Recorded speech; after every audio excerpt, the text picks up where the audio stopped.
नमस्कार, आप देख रहे हैं खबरों का सबसे विश्वसनीय और धमाकेदार बुलेटिन न्यूज ब्लास्ट और आपके साथ में विजेंद्र सोलंकी। राष्ट्रपिता महात्मा गांधी की 154वीं जयंती आज और पूरे देश के साथ दुनिया में आज के दिन को मनाया गया है। बापू को नमन किया गया है। 2 अक्टूबर 1869 को बापू का जन्म हुआ था।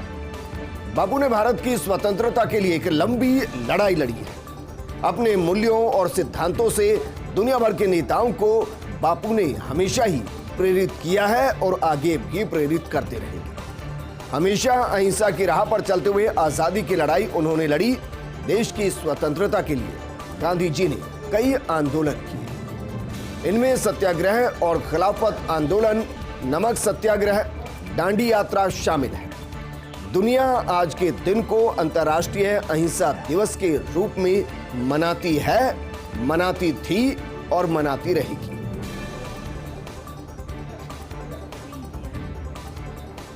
वहीं दूसरी तरफ सादगी और ईमानदारी के प्रतीक लाल बहादुर शास्त्री की जयंती आज है। छोटे कद के विशाल व्यक्तित्व के धनी थे लाल बहादुर शास्त्री। भारत के दूसरे प्रधानमंत्री के रूप में कार्यभार उन्होंने संभाला था और एक लेगेसी थी, क्योंकि पंडित नेहरू के बाद उनसे उम्मीदें बहुत ज्यादा थी। लाल बहादुर शास्त्री ने देश का प्रधानमंत्री रहते हुए अपना कर्तव्य बखूबी निभाया और छोटे कद के नेता ने अपने कद को अपने कामों के दम पर इतना विशाल किया कि हर कोई उनका कायल हो गया। शुचिता, कर्तव्य परायणता, ये दरअसल उनके आदर्शपूर्ण उदाहरण है। शास्त्री जी का जीवन एक ऐसे पीएम के तौर पर जिन्होंने पद से कभी लाभ नहीं लिया। उनके बारे में कहा जाता है कि जब उनका देहांत हुआ तो चंद पैसे उनके अकाउंट में थे। उन्होंने सरकार और देश की सेवा हमेशा की। शांति, विश्व शांति और सहमति के लिए महत्वपूर्ण भूमिका शास्त्री जी ने हमेशा निभाई। और शायद आज की जनरेशन ये समझ ना पाए कि एक दौर हिंदुस्तान में वो भी था जब देश में खाद्यान्न की कमी थी, यानी कि दाने दाने को हिंदुस्तान मोहताज हो चुका था।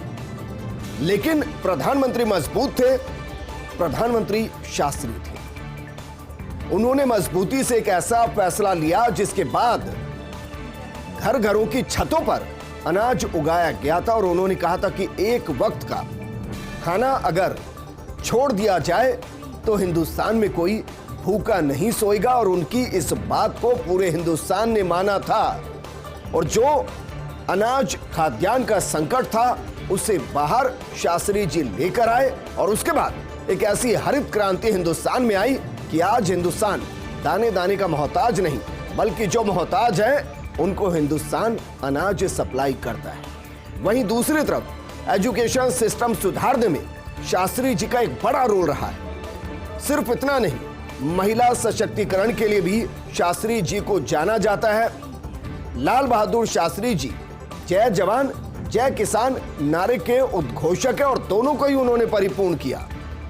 जंग के दौरान जब पाकिस्तान की तरफ से यह कहा गया कि दिल्ली के अंदर डिनर करेंगे तो उन्होंने लंच कराची में जाकर कराया था।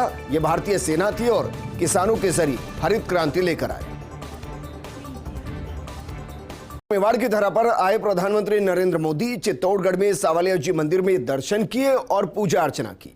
सांवलिया जी में बड़ी जनसभा को संबोधित किया प्रधानमंत्री मोदी ने और कहा कि मेवाड़ की आवाज राजस्थान की आवाज होती है। राजस्थान को भरोसा है कि बीजेपी आएगी। हमने किसी गरीब को भूखा सोने नहीं दिया। अब किसानों को परेशान होने की कोई जरूरत नहीं है। हर लाभार्थी को सीधा लाभ पहुंचाया जा रहा है। नर्मदा का पानी राजस्थान के कई जिलों में पहुंच रहा है। वंचित, उपेक्षित, शोषित वर्गों का कल्याण बीजेपी का लक्ष्य है, हमारा लक्ष्य है। कांग्रेस वोट के लिए छल और प्रपंच करती है। मोदी का मतलब हर वादा पूरा होने की गारंटी है। तो नर्मदा का पानी राजस्थान में कई जिलों के अंदर पहुंचाया गया। वंचित, अपेक्षित, शोषित वर्गों का कल्याण हमारा लक्ष्य है। प्रधानमंत्री मोदी मेवाड़ के दौरे पर आए। इस दौरान राजस्थान की जनता को संबोधित करते हुए उन्होंने न सिर्फ कांग्रेस पर जमकर हमला बोला, बल्कि बताया कि बीजेपी क्यों आए, क्यों आपको चुनना है और बीजेपी आएगी तो क्या बदलाव होंगे। तो आज मेवाड़ की धरा पर प्रधानमंत्री मोदी आए। चित्तौड़गढ़ में सांवलिया जी मंदिर में उन्होंने दर्शन किए, पूजा अर्चना की। सांवलिया जी में बड़ी जनसभा को संबोधित किया प्रधानमंत्री मोदी ने और उसके अलावा उन्होंने कहा कि गरीबों को अब तक 4 करोड़ आवास दिए गए हैं। हालांकि 4 करोड़ आवास पूरे देश भर के अंदर दिए गए होंगे, उनमें से राजस्थान में कितने दिए गए हैं यह आंकड़ा इसमें नहीं है। हर घर नल से जल, ये मोदी की गारंटी है। राजस्थान के 45 लाख घरों में नल से जल पहुंचाया गया है। प्रदेश में महिलाओं, दलितों और पिछड़ों पर अत्याचार बढ़ रहे हैं। प्रदेश में अपराध का ग्राफ तेजी से बढ़ रहा है। बीजेपी आएगी, रोजगार लाएगी, समृद्धि प्रदेश बनाएगी, समृद्ध प्रदेश बनाएगी। भ्रष्टाचारियों को बख्शा नहीं जाएगा, उनके खिलाफ कार्रवाइयां की जाएंगी। भ्रष्टाचार के खिलाफ कार्रवाई की गारंटी देता हूं, यह प्रधानमंत्री मोदी ने कहा। और प्रधानमंत्री मोदी ने कहा कि पेपर लीक माफियाओं को पाताल तक भी छोड़ा नहीं जाएगा। इसके अलावा प्रधानमंत्री मोदी ने सभा को संबोधित करते हुए महात्मा गांधी, लाल बहादुर शास्त्री को भी याद किया। पीएम ने महात्मा गांधी के मूल्यों को याद किया और बापू को याद करते हुए उन्होंने कहा कि बापू जी के जीवन से सीख मिलती है। राजस्थान में हजारों रोजगार के अवसर मौजूद हैं। चित्तौड़गढ़ के लोगों को लाभ होने वाला है। राजस्थान के पास अतीत की विरासत है। राजस्थान को आज 7,000 करोड़ की सौगातें प्रधानमंत्री मोदी ने दी हैं। योजनाओं से मेवाड़ की जनता का जीवन आसान होगा। आज कई योजनाओं का उद्घाटन और शिलान्यास प्रधानमंत्री मोदी ने मेवाड़ की धरती से किया है। गैस पाइपलाइन से प्रदेश का विकास होगा। हमारा फोकस तेज विकास पर है। राजस्थान का इतिहास हमें वीरता सिखाता है।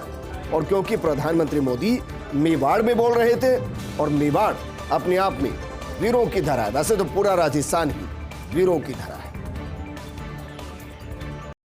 इसके बाद आपका स्वागत है। प्रधानमंत्री नरेंद्र मोदी कल रहेंगे छत्तीसगढ़ और तेलंगाना के दौरे पर। पीएम मोदी कल छत्तीसगढ़ के नगरनार में स्टील प्लांट का लोकार्पण करेंगे। कल सुबह 11 बजे जगदलपुर बस्तर में कार्यक्रम होगा। जगदलपुर रेलवे स्टेशन के उन्नयन कार्य की आधारशिला प्रधानमंत्री मोदी रखेंगे। छत्तीसगढ़ में रेल सड़क की आधारशिला रखेंगे प्रधानमंत्री मोदी। और दोपहर करीब 3 बजे तेलंगाना के निजामाबाद पहुंचेंगे प्रधानमंत्री मोदी। तेलंगाना में करीब 8,000 करोड़ रुपए के लोकार्पण करेंगे प्रधानमंत्री मोदी। तेलंगाना में एनटीपीसी की 800 मेगावाट इकाई समर्पित करेंगे प्रधानमंत्री मोदी। वहीं तेलंगाना में 20 क्रिटिकल केयर ब्लॉक्स की आधारशिला भी प्रधानमंत्री मोदी रखने वाले हैं। मुख्यमंत्री अशोक गहलोत 4 अक्टूबर को रहेंगे प्रतापगढ़ के दौरे पर। दोपहर 1 बजे हेलीकॉप्टर से मुख्यमंत्री गहलोत पहुंचेंगे प्रतापगढ़। विभिन्न विकास योजनाओं का शिलान्यास करेंगे, उद्घाटन करेंगे। 2000 करोड़ की लागत से बनने वाली अपर हाई लेवल कैनाल की आधारशिला रखी जाएगी। 47 करोड़ के पीपल खूंटिया एनीकट का भी शिलान्यास करेंगे मुख्यमंत्री अशोक गहलोत। वहीं मुख्यमंत्री अशोक गहलोत विजन 2030 को लेकर प्रबुद्धजनों से संवाद करेंगे। माही स्टेडियम में आयोजित होगा जन संवाद कार्यक्रम। वहीं दोपहर 2:30 बजे हेलीकॉप्टर से चित्तौड़गढ़ के लिए मुख्यमंत्री अशोक गहलोत रवाना होंगे। कलेक्टर डॉक्टर इंद्रजीत यादव ने तैयारियों का जायजा लिया। अमेरिका ने की भारतीय विदेश मंत्री एस जयशंकर की जमकर तारीफ। आधुनिक भारत और अमेरिका संबंधों के वास्तुकार हैं एस जयशंकर। भारत अमेरिका के बीच द्विपक्षीय रिश्तों को मजबूती देने में जयशंकर की विशेष भूमिका है।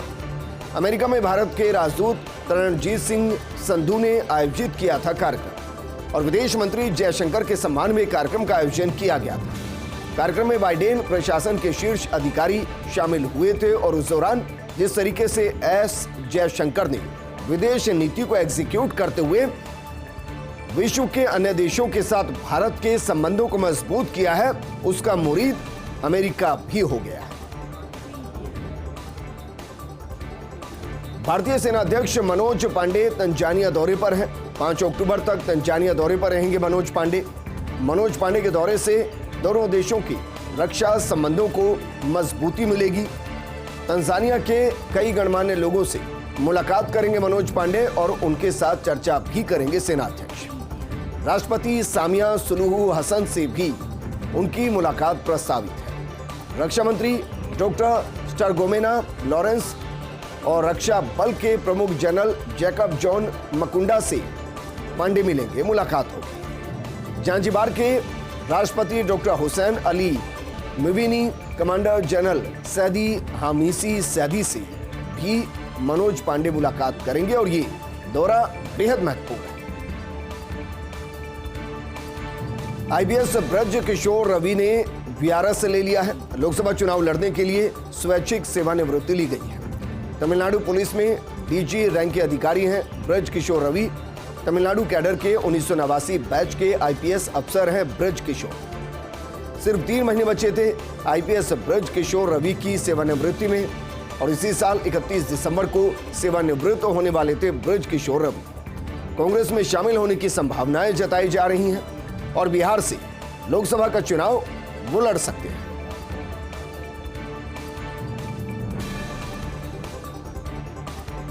इस बुलेटिन में फिलहाल इतना ही, लेकिन आप बने रहिए फर्स्ट इंडिया न्यूज के साथ क्योंकि खबरों का सिलसिला लगातार जारी है। नमस्कार।